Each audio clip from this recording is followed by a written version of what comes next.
We should have come in on the breaking news CNN logo, because look at this. We're getting our first look at the new Mrs. Jeff Bezos and her wedding dress. It's by Dolce & Gabbana. The cost of Jeff Bezos and Lauren Sanchez's wedding, reportedly around $55 million. This is what the segment is named for. I'm sorry, what? Earlier, Lauren Sanchez was spotted getting into a water taxi heading to the wedding venue. Oh, actually, that's beautiful. She looks like Jackie O there. Here's what you can't see in this video. The two huge diamond rings. It appears Sanchez moved her engagement ring onto her right hand and is sporting a much larger diamond on her left ring finger. I think that has earned a second. I am sorry, what? Look at that.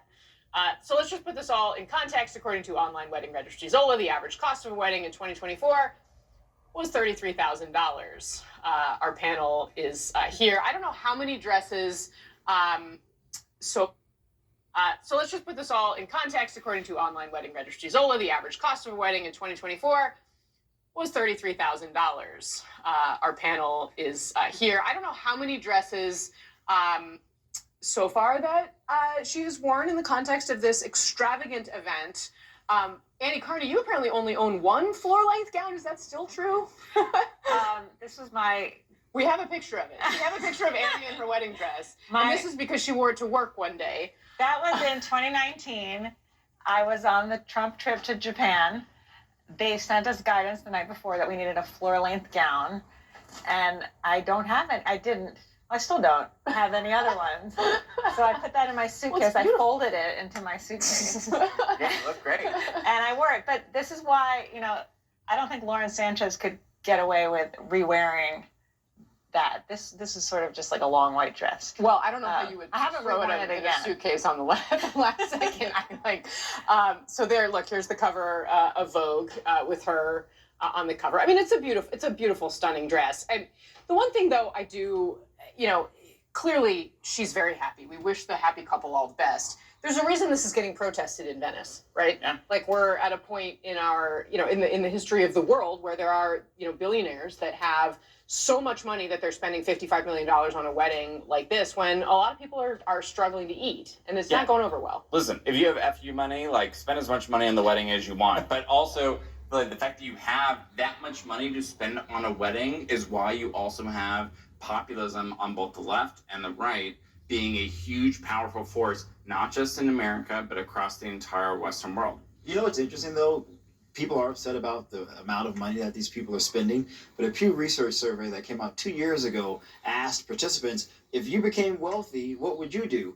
And most of them said they would buy nice houses, planes, and most Americans said, I still want to become wealthy, even though I don't like the wealthy. So there's still this sort of aspiring thing about wanting to become rich.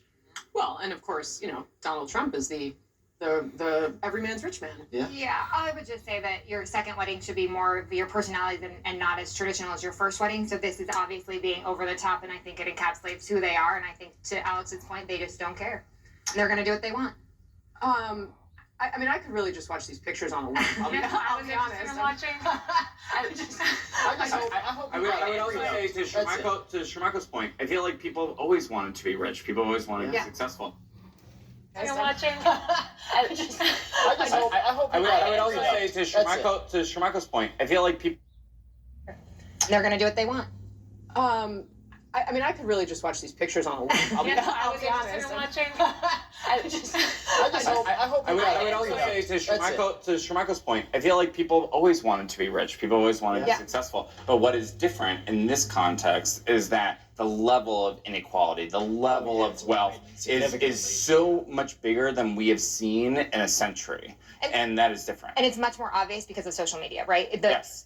Instagram and TikTok really just puts that on display for people, because you go through and you can see everyone in their Birkin bag and their this and their that, and most of it is fake, but people on social media don't realize that, and so it does make people want to be wealthy in a way that they cannot attain. I mean, look, even the Republican Party, you had, I think, Senator Josh Hawley advocating for a minimum wage increase. I mean, even Republicans have sort of tussled with this idea of having to change some of our traditionally held previous conservative Right. beliefs to meet this new populist movement, to Alex's Yeah, point. it's the populism you're talking about. Yeah. All right, Big Tapper standing by for the lead. Jake, our panel could clearly sit here and talk about this wedding all day, but I know you have a lot of other news to get to. I just can't help but get emotional when I see young love like that. It's just beautiful. Happy Friday. It's absolutely beautiful.